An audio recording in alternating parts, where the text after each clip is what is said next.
இந்த வாரம் சனிக்கிழமை விஜய் அவர்களோட பிரச்சாரத்தில் ஒரு அதிரடியான விஷயம் இருக்க போகிறது. இந்த பிரச்சாரத்துக்கு அப்புறமா தமிழக அரசியலே கொஞ்சம் ஆட்டம் காண போகிறது. முக்கியமாக திமுகவுக்கு ஒரு பெரிய ஆப்பு இந்த சனிக்கிழமை காத்திருக்கு. ஆக்சுவலாக இந்த சனிக்கிழமை விஜய் அவர்கள் செங்கல்பட்டு திருவள்ளூர் மாவட்டத்தில் பிரச்சாரம் பண்ண மாதிரி பிளானில் இருந்தாங்க. ஆனால் கரூரில் சமீபத்தில் முப்பெரும் விழா நடந்தது.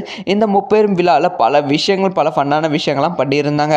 ஸோ இப்போ விஜய் அவர்களோட பிரச்சாரத்தை செங்கல்பட்டு திருவள்ளூர்லேருந்து மாற்றி சேலம் நாமக்கல் பிளான் பண்ணிட்டு இருக்காங்க.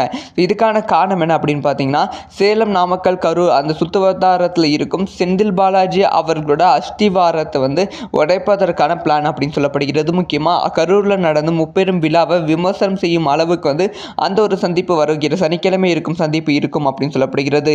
இந்த பிரச்சாரத்தில் செந்தில் பாலாஜி அவர்களோட ஊழலை பற்றி விஜய் அவர்கள் பேச போகிறாங்க வருகிற சனிக்கிழமை.